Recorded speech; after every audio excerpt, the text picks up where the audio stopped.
a good opportunity. We want to play a team that's very talented and a team we play all the time, so we're very familiar with Florida State. They're very familiar with us. They have some great guards, wings, exceptional. It'll be difficult matchups for us. We'll have to find a way to bring our defense and hopefully we'll continue to shoot well.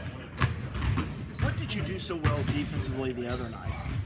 I don't know. I think we were very aggressive. I thought our activity level was really high. A lot of deflections. Shooter defense in the first half was really good, and then we took some of those misses and got into transition and scored. So that's helpful as well. Both you guys, since the last time you played, y'all both gone in different directions. You guys are obviously playing as well as anybody, and they've struggled. They're 3-5 coming in conference play. Well, they're still a very talented team. They know how to win. Those guys are part of a lot of good teams there.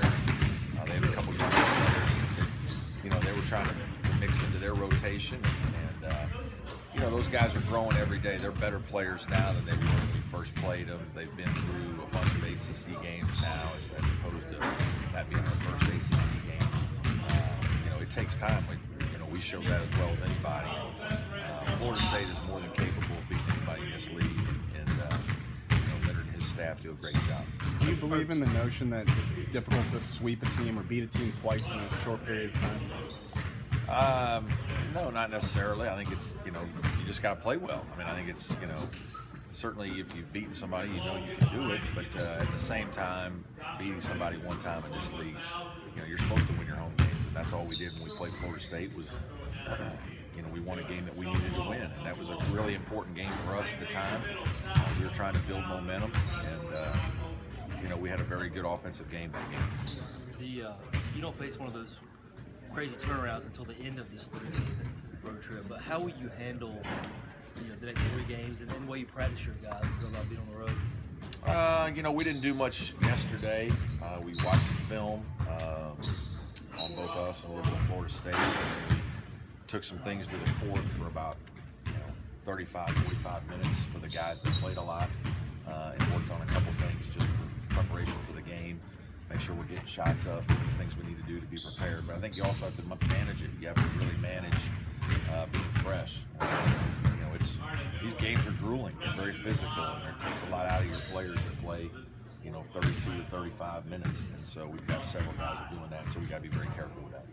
As you compare your offense this year to last year, even previous years, would you say that it's more efficient as compared to being faster? We're just so much better shooting now than we were that it changes everything.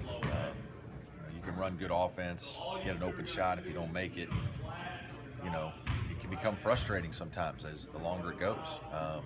When that happened to us, we were a 30% three-point shooting team last year, and it's hard to win that way. You do good things and you don't get anything to show for it. It becomes frustrating. It becomes tough. You got to consistently win with your defense. You got to win with rebounding. And that becomes difficult against talented teams. Teams are eventually going to score some, and you got to be able to match that. And there were certain games where we could, and we were very good, and there were other games where we'd lose by a couple points when we just couldn't make enough shots. There's a big difference in making 2 more threes a game. You make 4 threes a game versus 6. 6 points, if it's 3, it's 9. 9 points is huge in college basketball. So we're certainly more skilled. We have more guys that are shooting better. It's not just the influx of new players, Avery Holmes. It's the guys on the team are better shooters. Jerron has improved his 3-point shooting a great deal over the last 2 years, and that's not only helped his direct scoring, but it's also opened things up for other guys. You're up 7 percentage points from 3. Other than just extra shots in the gym, just more guys that are better shooters. Some of it's recruiting guys that can shoot the ball better, and then it's getting the guys you have better, and then it's making it a priority. And that was something that we talked about all spring. I put the numbers up there that I can't remember exactly what the averages are. We shot 30%. The NCAA average was 34%. NCAA tournament teams was like 37%. And our guys, that was a message for us. This team to be good, we knew that we have to shoot the ball well. We're not as physically strong as some teams, and so we're going to rely on some skill and some shooting. And as a result, we've worked a lot on it. We've spent time all spring, all summer, all fall. Guys are in the gym on their own, and it makes a difference. Not that we didn't do a lot of that in the past, we did, but when you have guys that are just better at it, they seem to embrace it even more.